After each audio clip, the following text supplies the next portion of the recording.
अपने पास दो टाइप के सेमीकंडक्टर्स हैं, एक तो एन टाइप का सेमीकंडक्टर और एक पी टाइप का सेमीकंडक्टर। ठीक है, एन टाइप के सेमीकंडक्टर के अंदर नंबर ऑफ इलेक्ट्रॉन जो होते हैं वो नंबर ऑफ होल्स से काफ़ी ज़्यादा होते हैं, और पी टाइप के सेमीकंडक्टर के अंदर number of holes number of electron से काफ़ी ज़्यादा होते हैं। ठीक भाई, अब एन टाइप सेमीकंडक्टर के अंदर इलेक्ट्रॉन कहाँ से आ रहे होते हैं? ये आ रहे होते हैं इम्प्योरिटी के कारण से। ठीक है, और ये होल्स कहाँ से आ रहे होते हैं? ये होल्स आ रहे होते हैं प्योर सेमीकंडक्टर के कारण से या इंट्रिंसिक सेमीकंडक्टर के कारण से, ध्यान रखेंगे। और इसी तरीके से पी टाइप सेमीकंडक्टर के अंदर ये होल्स कहाँ से आ रहे होते हैं? ये इम्प्योरिटी के कारण से आ रहे होते हैं। और इलेक्ट्रॉन कहाँ से आ रहे होते हैं? ये प्योर सेमीकंडक्टर मटेरियल या फिर ये कह दो कि इंट्रिंसिक सेमीकंडक्टर के कारण से आ रहे होते हैं। ठीक है,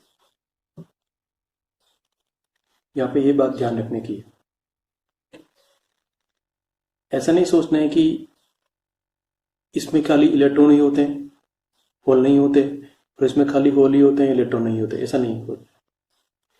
इन्हीं को हम लोग मेजर चार्ज कैरियर्स कहते हैं और इनको हम लोग माइनर चार्ज कैरियर्स कहते हैं। यहाँ पर इनको हम लोग मेजर चार्ज कैरियर्स कहेंगे और इनको हम लोग माइनर चार्ज कैरियर्स कहेंगे। ठीक है, अब यहाँ पर जो इलेक्ट्रॉन्स हैं, ये इलेक्ट्रॉन्स किस में है? कंडक्शन बैंड के अंदर। किस में है भाई? ये कंडक्शन बैंड के अंदर, यानी कि जो मेजॉरिटी चार्ज कैरियर्स हैं वो कंडक्शन बैंड में है। और यहाँ पर ये होल किसके अंदर है? वैलेंस बैंड के अंदर। यानी कि जो मेजर चार्ज कैरियर्स है होल्स, वो यहाँ पर किसके अंदर है? वैलेंस बैंड के अंदर। अब ये इलेक्ट्रॉन्स कौन दे रहा था? इम्प्योरिटी दे रही थी। ठीक है, और एन टाइप सेमीकंडक्टर में हम लोगों ने इम्प्योरिटी के तौर पर किसको ऐड किया था? फॉस्फोरस को। तो यहाँ पे जो फॉस्फोरस आयन होंगे,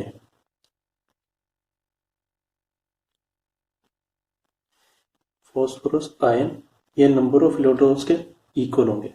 और इसी तरीके से पी टाइप सेमीकंडक्टर के अंदर होल कहाँ से आ रहे थे? इम्प्योरिटी के कारण से। और ये इम्प्योरिटी कौन सी एटम के कारण से बन रही थी? एल्यूमिनियम के कारण से। ठीक है, क्योंकि हम लोग फॉस्फोरस और एल्यूमिनियम को एग्जाम्पल के तौर पे काम पे लिए हुए हैं, तो हम लोग अभी इन्हीं को यूज कर रहे हैं। तो इधर क्या बनेगा? Aluminium ion. ठीक है, तो नंबर ऑफ एल्यूमिनियम आयंस किसके इक्वल हो जाएंगे? नंबर ऑफ होल्स के इक्वल हो जाएंगे। ठीक है, यहाँ पर फॉस्फोरस कैसा था? इलेक्ट्रॉन दे रहा था। ठीक है, इसलिए जो फॉस्फोरस आयन है वो कैसा आयन है? Positive ion. और यहाँ पर एल्यूमिनियम इलेक्ट्रॉन ले रहा था। कहाँ से ले रहा था? कोवैलेंट बॉन्ड के इलेक्ट्रॉन्स को ले रहा था, सिलिकॉन से ले रहा था। ठीक है, तो एल्यूमिनियम कैसा है यहाँ पर? Negatively charge. दोनों में क्या हो रहा है? इलेक्ट्रॉन होल तो इधर भी है, इलेक्ट्रॉन होल तो इधर भी है। तो इलेक्ट्रॉन होल इधर जनरेट हो रखे हैं और इधर भी जो जनरेट हो रखे हैं, लेकिन उनका रिकॉम्बिनेशन भी साथ साथ चल रहा होता है। तो यहाँ पर एन टाइप सेमीकंडक्टर के अंदर इलेक्ट्रॉन्स रिकॉम्बिनेशन करके होल्स को कम कर देते हैं।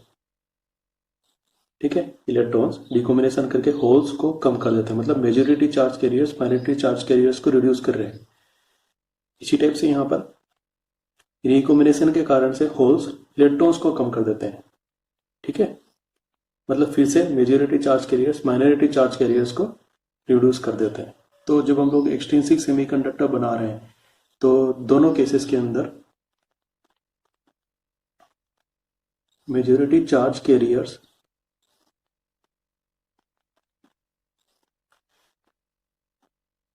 reduce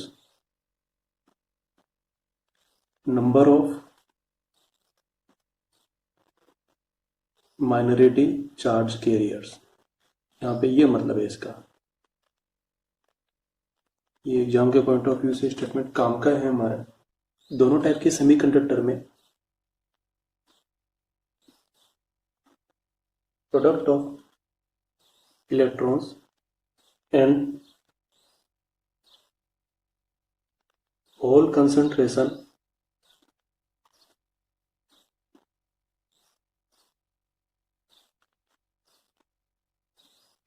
does not depend upon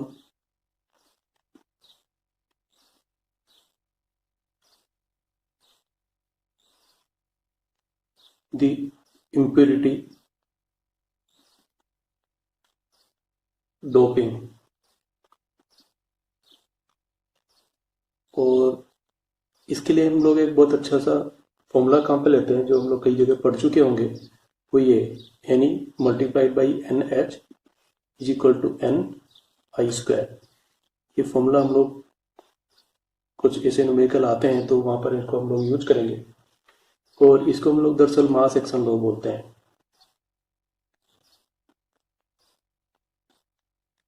अब इस फॉर्मूले के बेसिस पर देखो, पी टाइप सेमीकंडक्टर की बात करते हैं तो पी टाइप सेमीकंडक्टर में मैंने क्या बताया कि जो एल्यूमिनियम आयन है, नंबर ऑफ एल्यूमिनियम आयन है वो नंबर ऑफ होल्स के इक्वल होता है, क्योंकि इसने इलेक्ट्रॉन लिया है तो इसको हम लोग एक्सेप्ट टाइप का आयन बोल रहे हैं। ठीक है ना? तो हम लोग ये बोलेंगे कि in P type semiconductor number of holes is almost equal to number of acceptor ions. ठीक है, तो न्यूमेरिकल पॉइंट ऑफ व्यू से हम लोग इस फॉर्मूले को इस तरीके से भी लिख सकते हैं कि Na इक्वल टू Ni²। तो हम लोगों को मान लो नंबर ऑफ एक्सेप्टर आयंस दे रखे हैं, तो हम लोग यहाँ से नंबर ऑफ इलेक्ट्रॉन्स निकाल सकते हैं। तो Ne इज इक्वल टू कितना हो जाएगा, Ni² डिवाइडेड बाई Na। ठीक है, तो बेसिकली हम लोगों को इस चीज को ध्यान रखना है।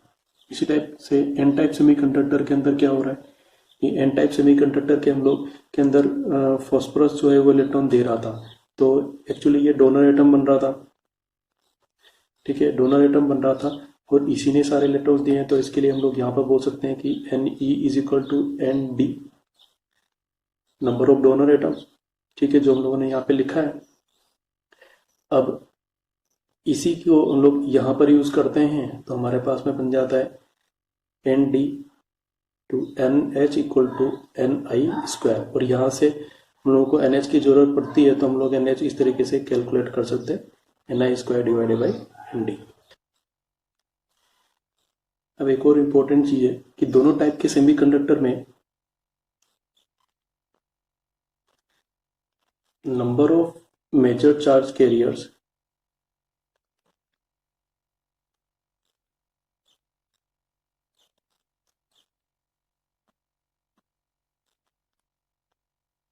डोपिंग लेवल पर डिपेंड करते हैं। किस पर डिपेंड करते हैं, डोपिंग लेवल पर डिपेंड करते हैं। और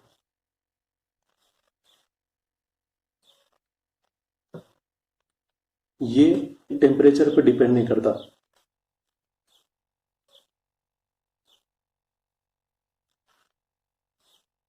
it is independent of next effective mass of hole is greater than effective mass of electron. ये थोड़ा याद रखने वाली चीज है। और इसी तरीके से mobility of hole is less than mobility of electron. ठीक है, नेक्स्ट हम लोग यहाँ पर ये भी समझ सकते हैं कि जैसे पहले हमारे पास में प्योर सेमीकंडक्टर था, इसको हम लोग इंट्रिंसिक बोल रहे थे। फिर हमारे पास में एन टाइप सेमीकंडक्टर था, फिर हमारे पास में पी टाइप सेमीकंडक्टर था। ठीक है, तो जो इंट्रिंसिक सेमीकंडक्टर था इसमें जो नेट करंट फ्लो हो रहा था वो होल के कारण भी हो रहा था और इलेक्ट्रॉन के कारण भी हो रहा था। तो हम लोग इसको IE प्लस IH से शो कर सकते हैं। अब जब हम लोगों ने इनसे एक्सट्रिंसिक सेमीकंडक्टर्स N और P बना लिए तो N में तो क्या हो रहा है कि नंबर ऑफ इलेक्ट्रॉन्स ज़्यादा है।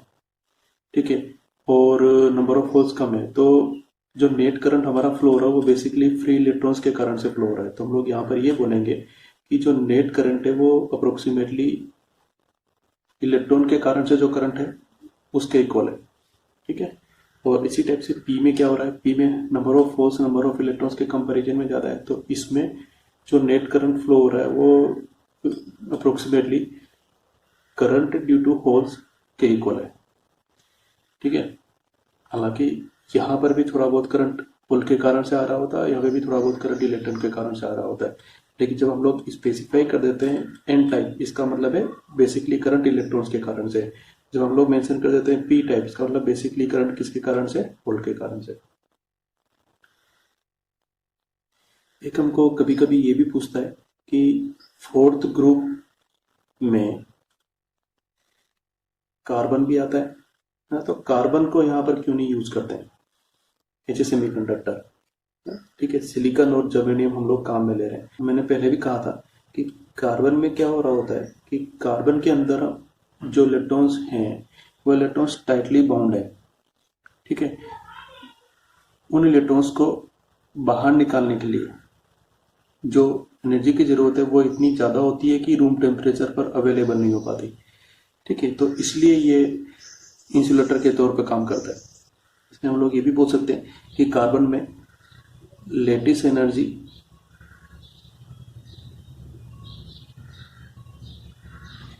ज्यादा होती है,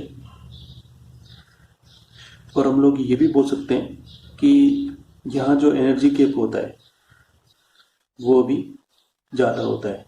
इसलिए बेसिकली कार्बन इंसुलेटर के तौर पर काम करता है।